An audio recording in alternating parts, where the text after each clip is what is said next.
Buenos días nueva vez, hermanos y hermanas, que el Señor les bendiga. Recuerden que estamos en vivo y en vivo no se puede editar, se edita después que se organiza o se trabaja. Estamos en Éxodo, en el capítulo 14, y vimos los primeros 18 versos. Voy a hacer preguntas después que ore, a ver si estuvieron en la lectura. Los que estuvieron pueden contestar y los que se saben el capítulo, por igual, pero vamos a orar antes. Oremos. Señor, gracias en esta mañana gloriosa.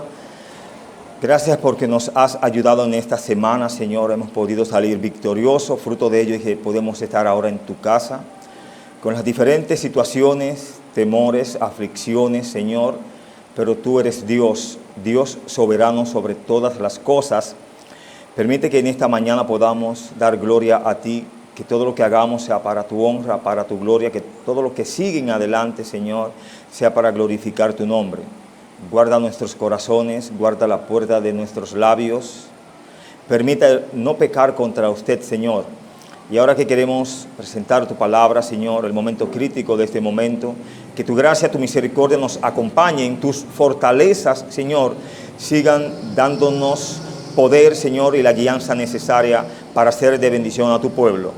Si hay alguien más que ha puesto en su corazón estar aquí, que tu gracia, tu Espíritu Santo le dirija y pueda llegar en bien. Aquellos que están a la distancia, Señor, que domingo tras domingo escuchan tu palabra, que no solamente sean escuchas, Señor, sino que sean receptores de la misma, Señor, y puedan aceptarte como tu único y suficiente Salvador. Señor, gracias. Síganos ayudando y bendiciendo en el nombre de Jesús. Amén. Muchas gracias, hermanos. Pueden sentarse. Repito, estuvimos y estamos en Éxodo, capítulo 14, y pudimos ver en esta lectura que Dios saca a este pueblo con mano poderosa. Pero también Faraón sale con mano poderosa a acabar con el pueblo de Dios. Sale con todos sus carros. Sale con su propio carro, sale con su propia artillería para acabar al pueblo de Dios. Usted y yo hasta aquí sabemos que el pueblo de Dios no tenía experiencia en guerras, en pleitos con enemigos. Ellos van a conseguir enemigos más adelante. Bueno, ya tienen uno detrás. Y al primer enemigo que se les acerca, ellos comienzan a temblar. Y le dicen a Moisés, en Egipto estábamos bien, hemos tenido que venir a morir en este desierto. Pero Moisés impresiona mucho delante del pueblo cuando le dice, no temáis, es como tened fe, Dios peleará por vosotros. Le da la espalda al pueblo y comienza a clamar a Dios. Es como puso como decimos, ¿no? Y Dios le dice, usted ha hablado bien, ¿por qué clamas a mí? Marchen, tú le has dicho lo correcto, yo le daré la victoria. Extiende tu vara y el mar se abrirá. Hermanos, ¿cree usted que esa vara tenía ese poder? Piense bien. ¿Quién era que los había sacado con mano poderosa? Entonces, esos instrumentos que estaban ahí, cual la vara, cual Moisés, hermanos, se activarían cuando Dios diese ¿qué? La orden, cuando Dios los activara, por así decirlo. Dios quería darle a Israel el conocimiento de quién era Dios, pero también a los enemigos. Hay un poder en ese pueblo que brota de mí. No había dicho, está ahí en el breve mensaje, si pudiéramos llamarlo así, cuando en el capítulo 5 de Éxodo, verso 2 y verso 3, Faraón dijo, ¿quién es Jehová para que yo deje ir a mi pueblo? Yo no conozco a Jehová, ni tampoco que lo dejaré ir. Hermanos, por aquí vemos que Faraón lo deja ir, y Dios no solamente aplasta a Faraón enviándole, ¿cuántas plagas fueron? Y la que más dolió, ¿cuál fue? ¿Cuál usted cree que fue? Pero ahora Dios endurece el corazón de Faraón para que lo persiga. Qué misterioso es Dios. Hermanos, Dios no solo endurece el corazón de Faraón aquí, sino el del pueblo entero. Y dice, mira, yo lo voy a endurecer. Él los ha de perseguir, pero yo me glorificaré entre Faraón y entre ese pueblo. Ellos no quieren obedecerme, yo les voy a ayudar a ellos, yo les voy a bendecir.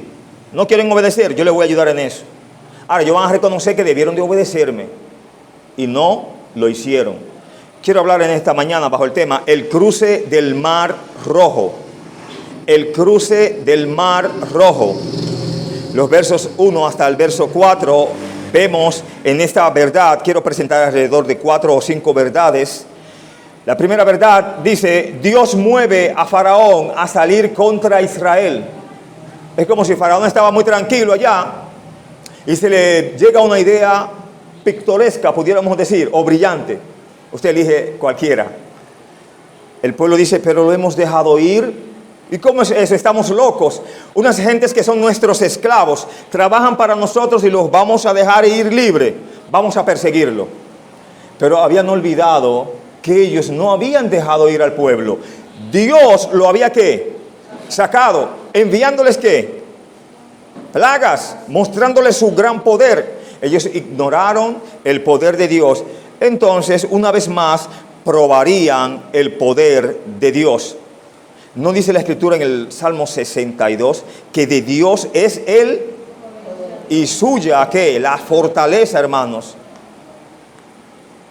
En el verso 1, verso 2, vemos, habló Jehová a Moisés diciendo, verso 2, di a los hijos de Israel que den la vuelta y acampen delante de Pi Hairot, entre Migdol y el mar hacia Baal Zephón, delante de él acamparéis junto al mar.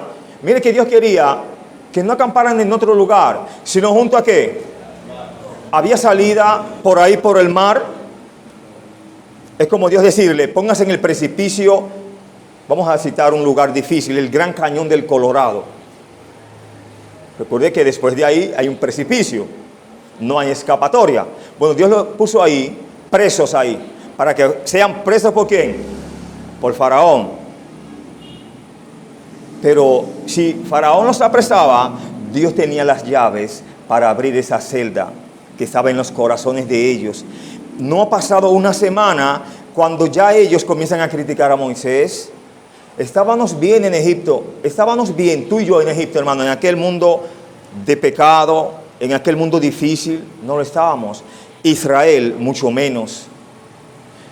Podríamos decir que Dios preparó una emboscada para Faraón, aún después del horror de la muerte de ¿quiénes? De los primogénitos. Recuerde que no solo muere el primogénito de la casa real, del palacio, muere el primogénito ¿de quién? De la sierva. Y si habían cárceles, y si había primogénitos allí, no tenían que estar en sus casas para cantar victoria. Allí iban a morir, por causa de ser ¿qué? Primogénitos. Aún después, repito, del horror de la muerte de los primogénitos, el cambio en el corazón de Faraón fue solo ¿qué? Temporal. En el verso 4 habla, para que lo siga. Claramente, Faraón se prestó para atacar a Israel cuando tuvo la oportunidad. En el momento que él creyó que podía atacar al pueblo de Dios, ¿qué hizo él? La aprovechó, atacó. Pero ¿quién peleaba por el pueblo de Israel? Según Moisés mismo les dice al pueblo. Entonces tenemos que pelear tú y yo nuestras batallas. Tenemos que tomar venganza nosotros mismos. Tenemos que ser jueces nosotros.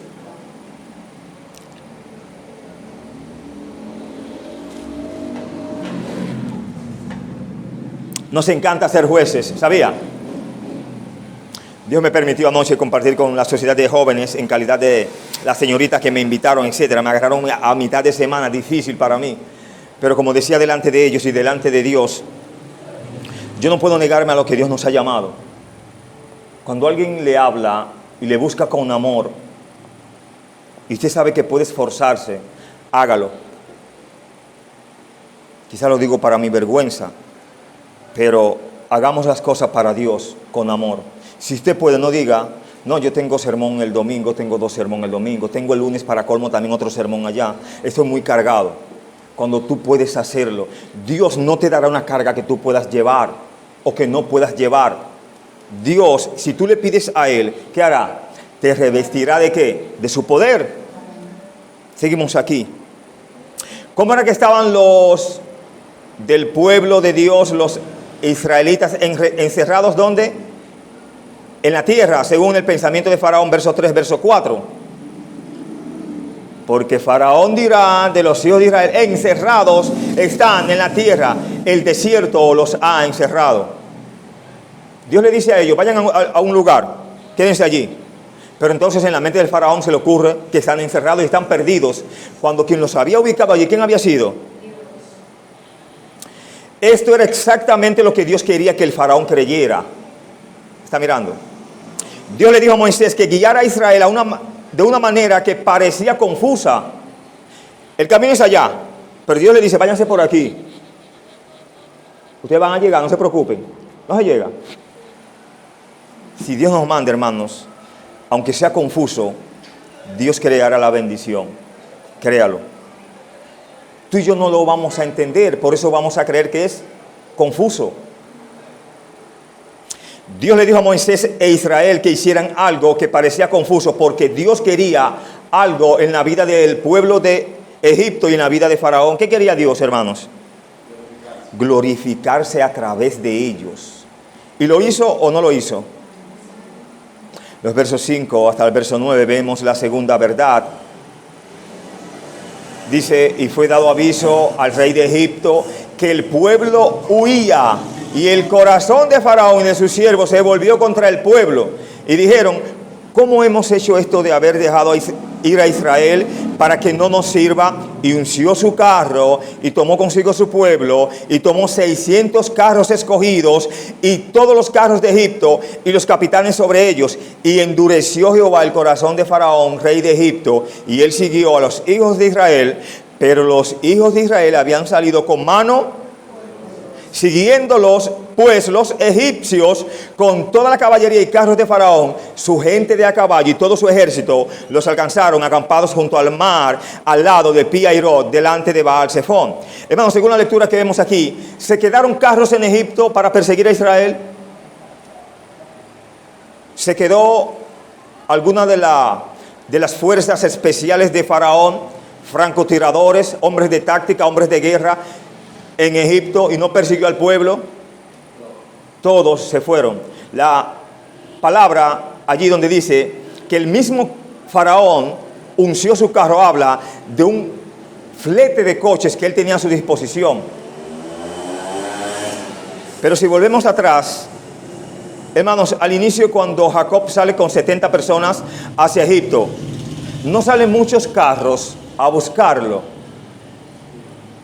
Paradójicamente, ahora muchos carros salen a perseguirlos. Ok, en primera instancia, ¿quién permite que de Canaán vayan a Egipto y puedan alimentarse y subsistir? ¿Quién lo hace eso? Ok, a través de sus instrumentos, y lo sabemos. ¿Quién los saca del pueblo de Egipto? ¿Y por qué Faraón quiere interceder bajo la voluntad de Dios? No había leído la historia, hermanos. Olvidar la historia es estar condenado a repetirla. Él se hacía que no conocía a Dios. Dios le mostró quién era él. Dios le mostró que él tenía instrumentos que trabajaban en pos de él. Al principio él no le dijo a Moisés, no verás más mi rostro. Y Dios le dijo, mira, usted vaya otra vez. Hable con él. Y Moisés no solamente habla con él, sino que se enoja con Faraón. Ya como que el rey es un muchacho y Moisés es el guapo, ¿no? Lo pasamos, lo leímos eso, muy hermoso en aquel momento. Cuando veíamos a un Moisés en parte temeroso, pusilánime, conocía la idiosincrasia de los egipcios y también el gran poder que tenía ese Faraón. Pero Moisés reconoció que de Dios es el poder y la victoria son de Dios. Esta fue una pregunta extraña para Faraón, aquella que ellos hicieron cuando dicen, ¿cómo hemos hecho esto de haber dejado ir a Israel para que no nos sirva? Esta fue una pregunta extraña para Faraón. No era difícil pensar en al menos 10 buenas razones para pensar en ello. Podemos nombrar al menos 10 poderosas plagas, sí o sí. Hermanos, ¿no se recuerdan que cuando Dios manda tinieblas en Egipto, en el día había tinieblas, porque era todo el día, ¿no? 72 horas fueron de tinieblas. Entonces en la noche, por lo regular, hay tinieblas. Y en la casa, si tú no enciendes una luz, estarás a oscuras. Pero paradójicamente no había luz de ninguna forma en Egipto. De ninguna forma la había. Ellos podían, como dijimos en su momento, encender una lámpara. Esta emitiría calor, pero no luz. Pero Dios allí, en Gosén, a los hijos de Dios, les permitió ¿qué? Luz. ¿No dijo Cristo que Él es la luz del mundo? Y que el que andara en Él no andaría en tinieblas. Bueno, no solamente es lo que Dios dice, sino lo que Dios hace. Si Dios promete que ha de transformarnos, que ha de ser un manantial de vida, Él lo hará en nuestras vidas.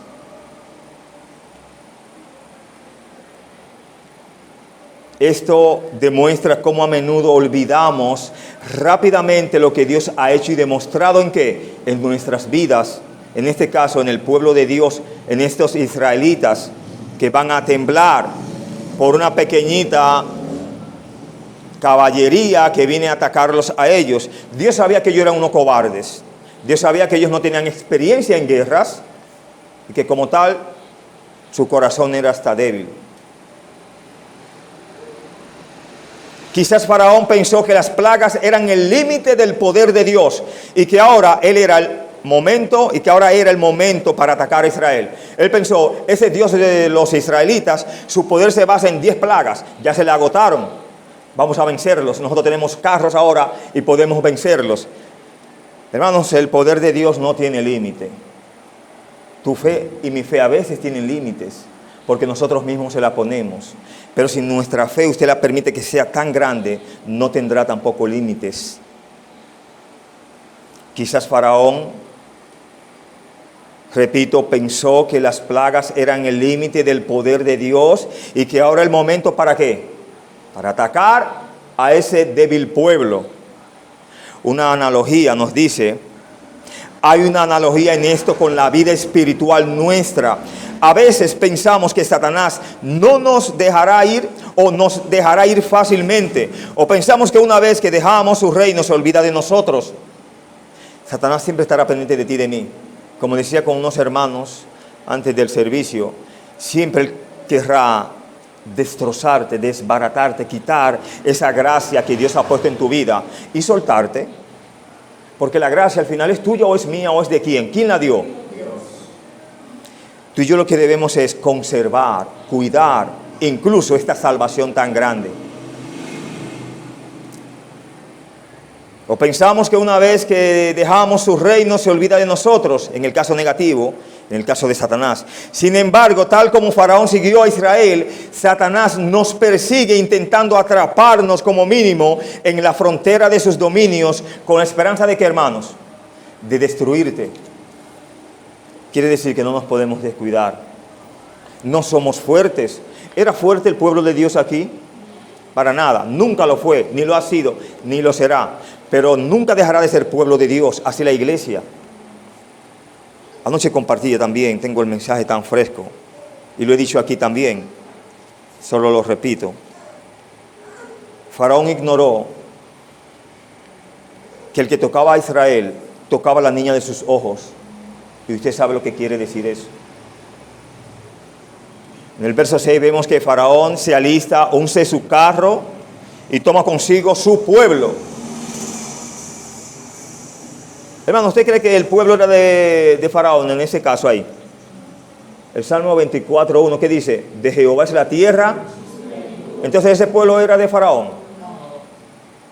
Él se creía un Dios. ¿Cuál Dios falso iba a morir? Porque los dioses falsos no tienen poder. Este no es simplemente, como había dicho, su carro personal, el que él toma cuando unce su carro. El significado es probablemente su carrocería, un colectivo de coches enfrascados a eliminar al pueblo de Dios. Da un número ahí en este texto que estamos tratando, los versos 7 hasta el verso 9. ¿Cuánto es que dice ahí? Son pocos carros, 600. Armados. Usted sabe la ventaja que se tiene esos carros versus el que está a pie. Y en la guerra, usted ha visto las películas, pudiéramos decir, cómo esos carros les ponen lanzas en los lados para que donde arrasen, ¿qué hacen? partan en dos a que se cruce y por donde ellos pasen también. Esa era la idea de Faraón, partirlos en dos a todos y degollarlos, pudiéramos decir. No habían balas, ¿no, verdad, hermano? No habían rifles de alto alcance. Tenían que ser de cerca, con armas cortopunzantes, lanzas, flechas, etc. Pudiéramos decir que Faraón tenía los mejores recursos militares como el enemigo del pueblo de Dios, sí o sí. Mire que cuando el pueblo de Dios salen con prendas, vestidos, la masa, el alimento, la harina fue sin leudar, porque fue rápido que Dios los sacó. Pero aquí vemos que Faraón, vuelvo y le digo, se le prende el bombillo, una gran idea. Están perdidos, vamos a agarrarlos y a degollarlos a todos. Vamos. Recuerde que en aquellos tiempos los carros eran la tecnología militar más sofisticada. Israel no tenía nada excepto que los hijos de Israel que habían salido con mano poderosa. Con Dios somos que mayoría, aunque estemos que desarmados. Dios, hermanos, es todopoderoso. Créalo. La idea detrás de las palabras hebreas con mano poderosa incluye la idea de rebelión contra la autoridad. Primera de Reyes, en el capítulo 11, vemos allí a Salomón. Dios le da a él, ¿qué le da a Dios a Salomón? Porque él se lo pide. Y le da algo más, ¿qué le da? Ok, y ya él era rico porque era hijo de un rey, un gran príncipe. Pero al final de su carrera, o en medio de su carrera más bien, él comienza a hacer pactos. Y en esos pactos se incluyen mujeres, moabitas, edomitas. Cuantas mujeres se le pasaron adelante y cuantos pactos firmó, no desechó una. Al asunto tal que se le juntaron como 1000 mujeres.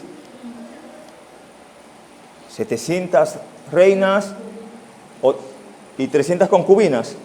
O usted lo alterna, igual son 1000 mujeres, son muchas como quiera, ¿no? Pero más adelante, el hijo de Salomón, él entiende que en esos pactos, él cierra el portillo de la casa de David, su padre.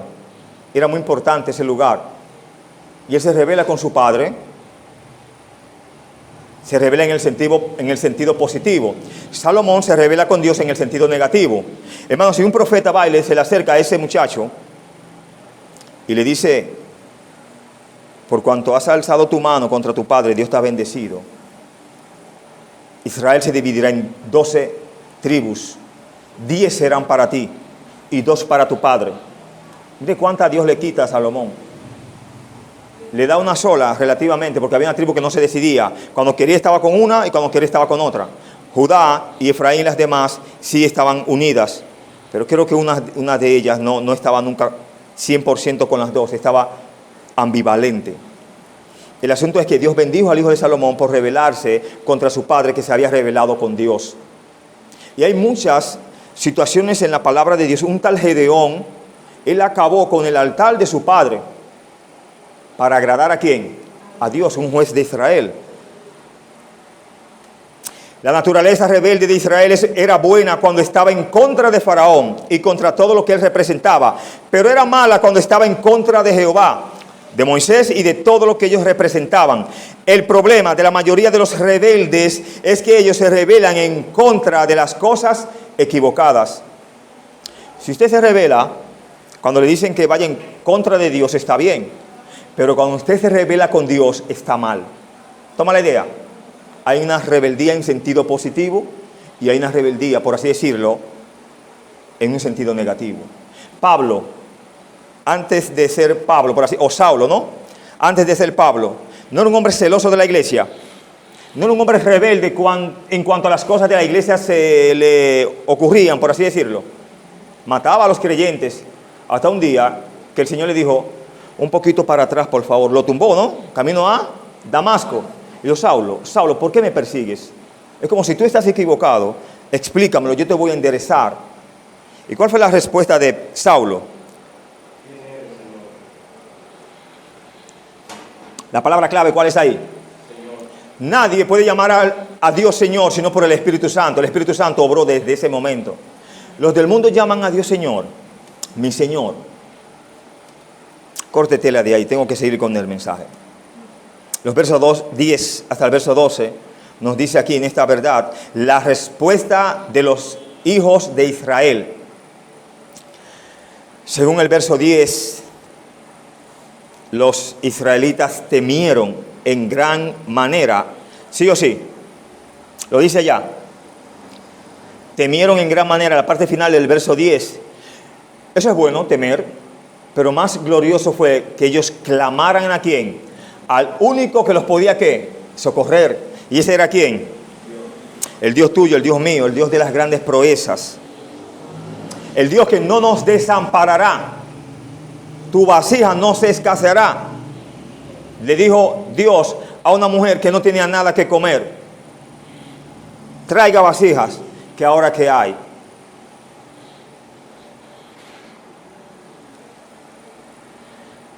Tenía sentido que Israel tuviera miedo, es algo normal en nosotros. ¿No tuvo miedo Moisés cuando se le apareció el Señor en la zarza? Y tuvo que frenarlo. Muchos respondió, ¿quién eres, Señor? Bueno, el mismo Saulo. Yo soy Jesús a quien tú persigues. Repito, tenía sentido que Israel tuviera miedo. ¿No tuvo Pedro miedo, temor cuando quitó la vista de Jesús cuando iba en medio del mar? ¿No le dijo a Jesús, venga, camina? Señor, si eres tú, permite que yo vaya a ti. Bueno, pero eso no es nada, venga, yo estoy aquí, venga usted.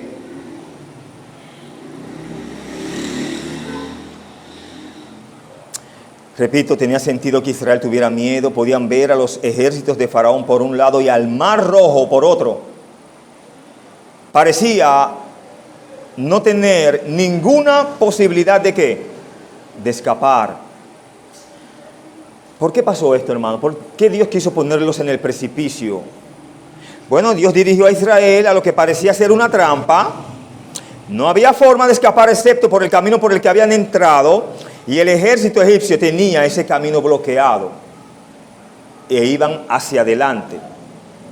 Humanamente hablando, ellos podrían vencer fácilmente a los israelitas desarmados y cansados, quienes supuestamente no podrían poner resistencia contra la caballería y los carros de guerra.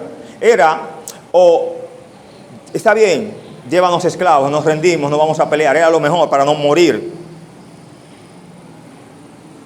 Pero Dios estaba con ¿quién?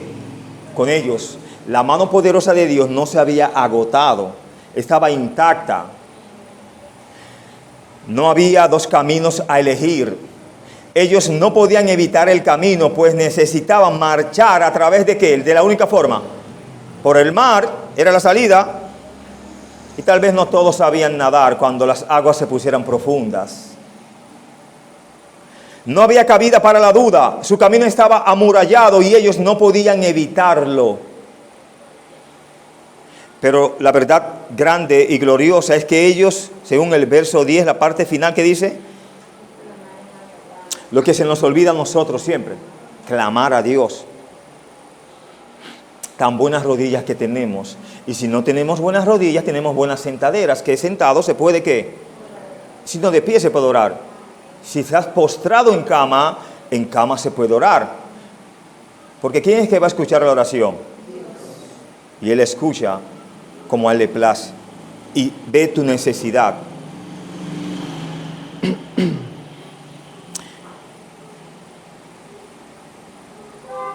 Israel hizo lo correcto. Cuando nos encontramos en lugares peligrosos, sin fácil escape, debemos ¿qué? Clamar a Dios, no hay de otra.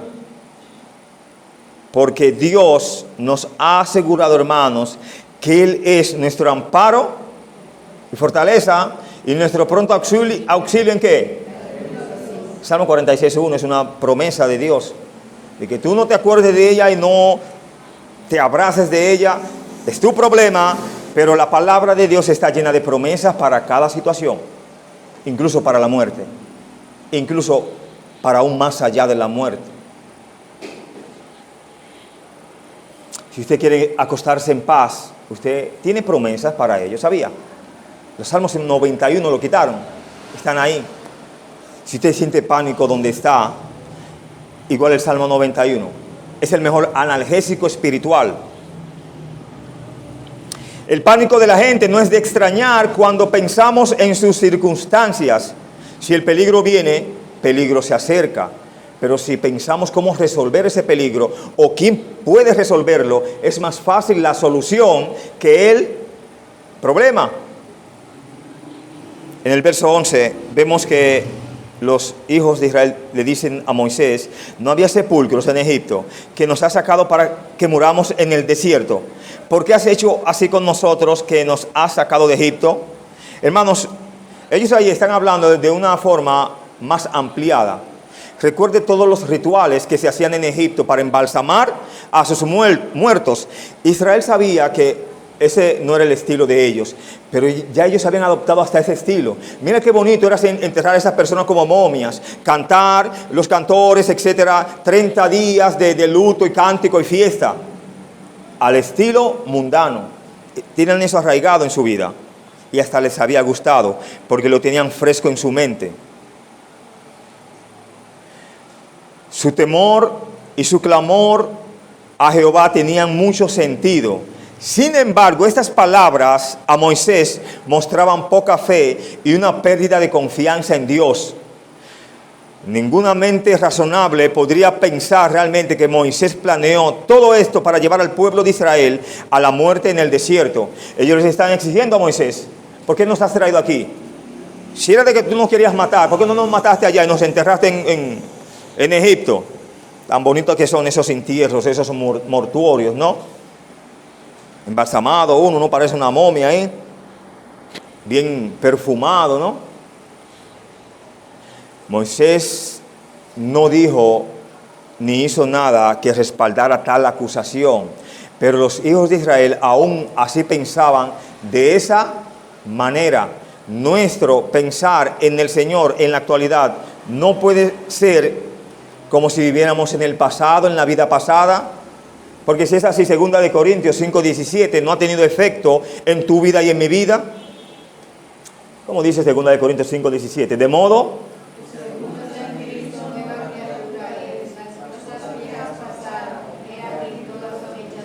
y si son nuevas todas las cosas que Cristo hace en tu vida, ¿por qué vivir en el pasado?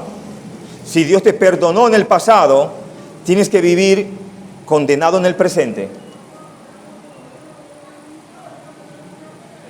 Dicen ellos, o antes de ahí, ellos se burlaron en el tono más satírico posible, ya que Egipto se especializaba en sepulcros y tenía alrededor de 3/4 de su tierra disponible para cementerios. Mire si le gustaban esos asuntos a ellos. Que podía morir la nación entera y sobraba cementerio. Pero en Cristo hay vida. Y Él nos trajo de muerte a vida. En el cielo no tendremos cementerio, sino una mansión gloriosa que nos esperará. Eso es aquí, en la tierra. Un día eso no lo necesitaremos. Saldremos de ahí, si no nos vamos con el Señor primero. Israel no tenía ni una semana fuera de Egipto y ya habían comenzado a distorsionar el pasado, pensando que era mejor para ellos estar en Egipto de lo que realmente era. Vamos a ver si hay respuesta a ello.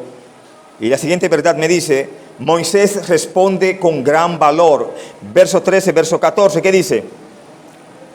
Y Moisés dijo al pueblo: no temáis, estad firmes y ved la salvación que Jehová hará hoy con vosotros. Porque los egipcios que hoy habéis visto, nunca más para siempre lo veréis.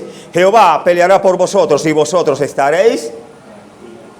¿Usted entiende eso, hermano, esa última parte? Que vengan a pelear con usted y usted se quede así. Y le están dando palo y tiro y flecha y usted así. Y nada le está llegando. Eso iba a ser el pueblo de Israel. Estarse quieto. Y Dios, hermanos, iba a mandar su ejército espiritual para vencer. Y quizás no tuvo que mandar mucho. porque con solamente el agua sirvió para que quedaran anegados, como bien dice Hebreos allí.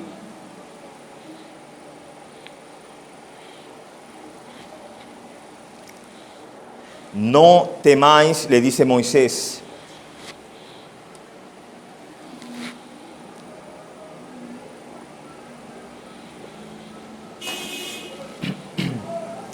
En este punto, Moisés no tenía idea de cómo Dios los ayudaría en la situación.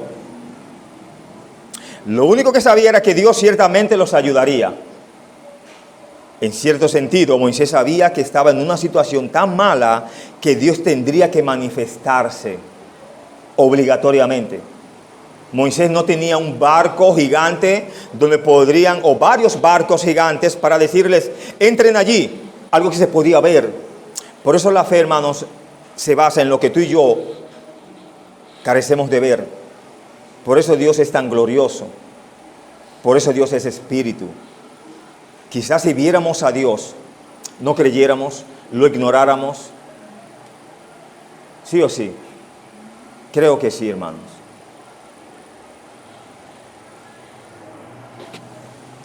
Como vemos que nuestra única ayuda es Dios, cuando vemos que nuestra única ayuda es Dios, es más probable que confiemos en Él. No tenemos nada. ¿A quién clamo? Bueno, Dios mío, solo tú tienes el poder. Solo tú tienes las fortalezas. Tú me puedes librar de esto. Yo no puedo más. No tengo para resolver aquello, esto.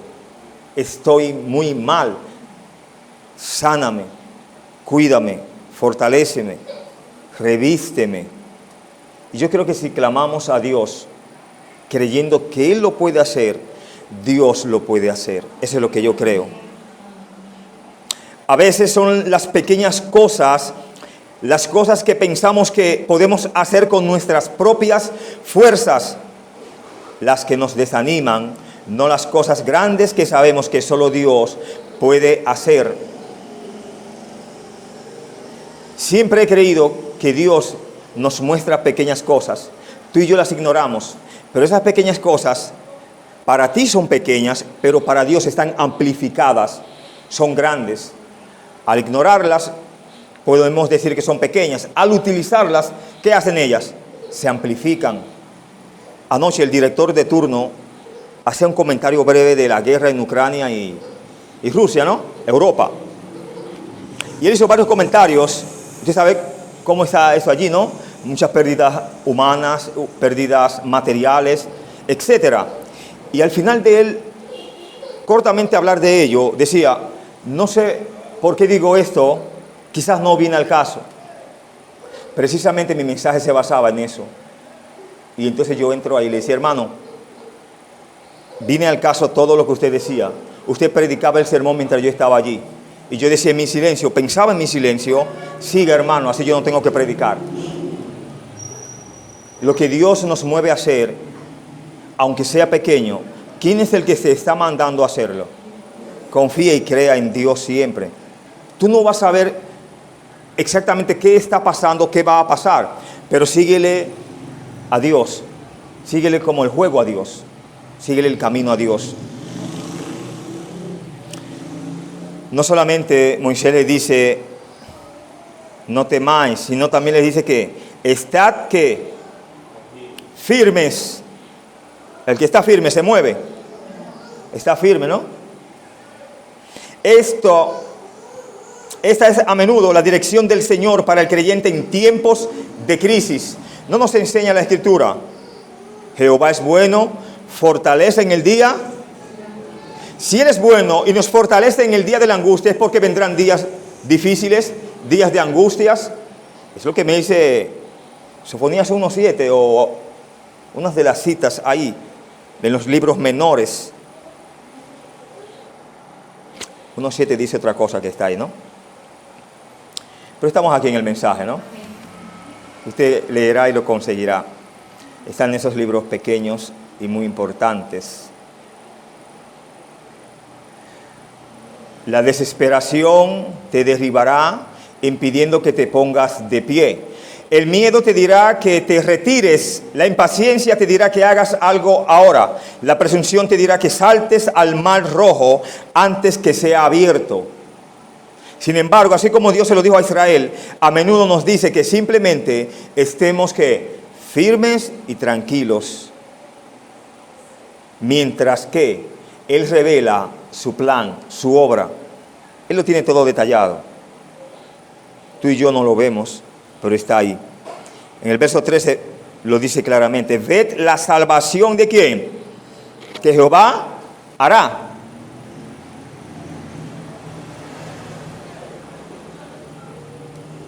Moisés no sabía lo que Dios haría, ¿o lo sabía Moisés? Jamás lo sabía, pero sí tenía una vara que Dios le había dado. Eso sí lo sabía. Es lo que no sabía la orden. Pero sabía cuál sería el resultado. Él sabía que Dios salvaría a su pueblo y que los enemigos de Jehová serían destruidos. Él podía decir a Israel: Jehová peleará por vosotros. Hermanos, recuerde que en un momento, repito, Faraón le dijo a Moisés: no verás más mi rostro. ¿Se cumplió eso? Voy a hacer la pregunta otra vez. Faraón le dijo a Moisés: el día que me vuelvas a ver, no verás más mi rostro. ¿Qué le estaba diciendo ahí? Y no volvió. ¿Cuántas veces Moisés? Entonces no se cumplió eso. Pero aquí Moisés le dice: el pueblo que ustedes están viendo hoy jamás lo veréis. Y eso se cumplió. Y Moisés no era un faraón, era un simple siervo de Dios. Con eso quiere decir que Dios trabaja con los siervos, no con aquellos presidentes que no se arrepienten, que no buscan a Dios. Salvación, aquí este término se usa en un sentido literal de salvar vidas. ¿Pasó o no pasó eso? ¿No le salvó Dios? Lo vamos a ver más adelante. O de victoria en lugar de derrota en la guerra. A menudo que avance el Antiguo Testamento, la salvación adquirirá un sentido más espiritual y menos material. Salmo 51, en aquel salmo, ¿qué es lo que dice David? Lávame, límpiame, sálvame, Señor. Estaba ahogado en aquel pecado y quería que Dios lo limpiara. Aunque el hebreo no era consciente de ningún contraste entre los dos, para ellos Dios estaba tan cerca y tan presente que nunca pensaban en una salvación espiritual, y por eso tal vez desobedecían tanto a Dios.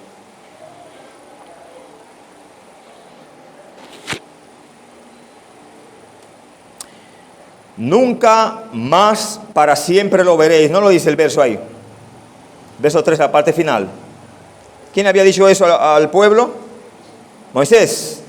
La idea detrás de esto implica mucho más que lo que se ve a primera vista. Moisés quizás habló en términos de la eternidad y también de su tiempo presente. ¿Sí van a ver en el cielo esa gente? Los impíos no podrán verse con los creyentes. Los impíos tienen que arrepentirse y convertirse a Cristo para que nos podamos ver en una mansión gloriosa. Me llama mucho hoy, desde que iniciamos la serie, hablábamos de la interrogante donde Moisés, cuando clama a Dios y Dios le responde: pero tú le dijiste que saldríamos con mano poderosa, que no teman. Entonces no clames a mí, marcha con ellos, yo voy contigo. Moisés no iría adelante, Dios estaría adelante y Moisés seguiría a Dios. No temas, Moisés, lo que tú hagas, yo estoy contigo. Abre el mar y yo lo abriré. Hazla, diríamos, la mímica, ¿no? O la acción, golpea las aguas. Quizás Moisés había golpeado las aguas muchas veces y jamás se habían abierto un mar. Pero ahora Dios le está diciendo: golpea las aguas y el mar se abrirá. Ante el pueblo, Moisés estaba lleno de fe. Se lo dijo al pueblo, pero ante Dios clamó en oración desesperado. Esto era bueno porque Moisés debía demostrar confianza ante la nación para alentar su fe. El pueblo lo veía con fe a Moisés, sí o sí, pero él se llenaba de fe delante de su Dios. Hay un tiempo para orar y hay un tiempo para actuar. Aquí Dios nos lo muestra. De hecho, puede ser contra la voluntad de Dios el dejar de hacer y solo orar en una situación particular. Pero cada situación nos permite hacer lo correcto si lo hacemos. Este era un momento para la acción. Y Moisés podía orar ¿en qué, hermanos? En el camino. ¿Sí o sí? Si tú quieres orar, Moisés, no hay problema. Pero ve marchando. Ve caminando. Hay un tiempo para orar, pero también hay un tiempo para la actividad santa. La oración se adapta para casi todas las estaciones. Pero no solo la oración, porque de vez en cuando llega un momento en el que incluso la oración debe tomar un lugar secundario. Siempre hay algo más por hacer que solamente orar. No solo debemos anhelar la ayuda de Dios, sino también avanzar en el camino a través del cual daremos paso la ayuda de Dios, o daremos paso. No hay cultos evangelísticos si no hay cultos de oración. No hay momentos de evangelización. Antes de evangelizar se ora. Y hasta caminando, usted le puede decir, Señor, ponme una alma en el camino. Pon gracia para hablarle a las almas en el camino. No tienes que quedarte aquí diciendo todo eso y no poder evangelizar. Esa es la idea.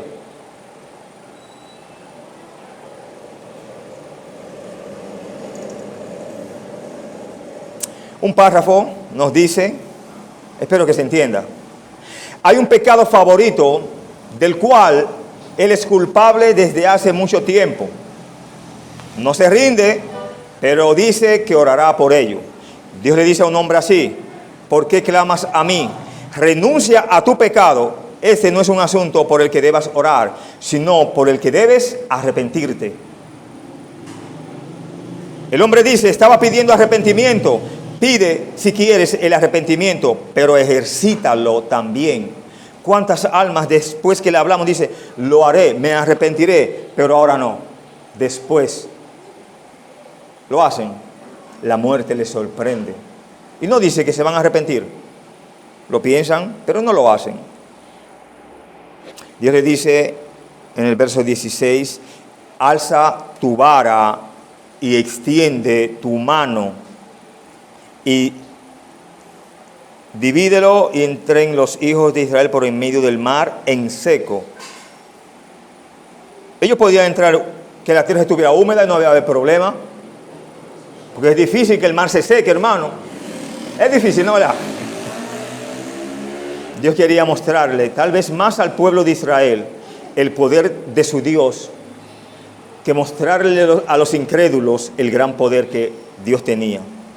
Para el incrédulo es difícil creer, pero para el creyente ser incrédulo es más difícil. Estas eran instrucciones sencillas conectadas a un poderoso milagro. De la misma manera, el más grande milagro de salvación ocurre con sencillos actos de nuestra parte. Así como la vara de Moisés no ejecutó el milagro, así nosotros no nos salvamos por lo que hacemos, sino que nos conectamos con el milagro salvador ¿de quién? De Dios.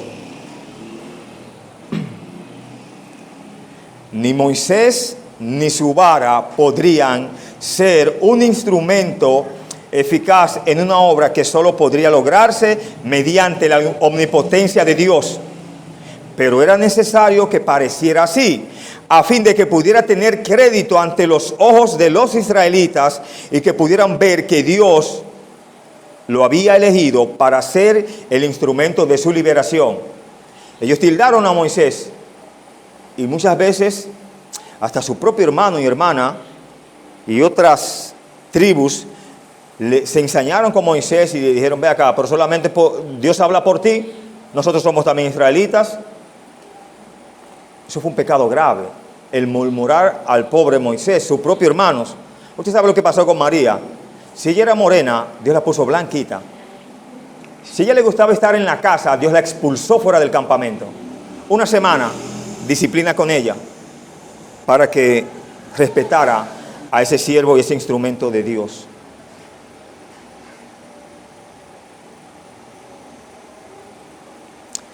¿Qué iban a saber los egipcios según el verso 18? O el verso 17 más bien. Ok. Y sabrán los egipcios que yo soy Dios, que yo soy Jehová. Dios no había terminado de responder la pregunta de Faraón aparentemente. O Faraón no había entendido la respuesta de Dios. Parece que no. Dios tenía que seguir contestándole, llenándole ese cuestionario. Cuando el faraón preguntó quién es Jehová, como vimos en el capítulo 5, verso 2 y verso 3, como decía él, para que yo oiga su voz y deje ir a Israel, Dios usó el milagro de la división del mar Rojo para hablarle a Egipto, tanto como lo usó para hablarle a Israel.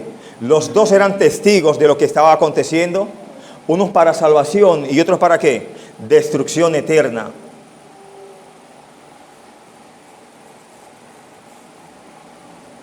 Este es un aspecto de la vida espiritual sobre el que rara vez se reflexiona. Sin embargo, la palabra de Dios nos dice que Dios usa a su pueblo para enseñar, ¿a quiénes? A los ángeles. Efesios 3, 10 y 11 lo aclara mejor. Cuando Dios nos libera de una tentación o crisis, es un testimonio tanto para nuestros adversarios invisibles como para nosotros. Dios usa cada victoria en nuestra vida para hablarle a nuestros enemigos invisibles de su poder y habilidad para trabajar en y a través de nuestra frágil humanidad. Somos débiles, sí o sí, hermanos. Caemos muy fácil, de múltiples maneras, espiritual, secular, etcétera. Nuestra frágil humanidad nos humilla, la carne nos humilla, pero Dios estará ahí para fortalecernos con mano poderosa. Cuando tú vas a caer, Él te sostiene, y si estás en el suelo, te levanta. Los enemigos de Dios ven eso y reconocen que de Dios es. Que Dios les bendiga. Muchas gracias.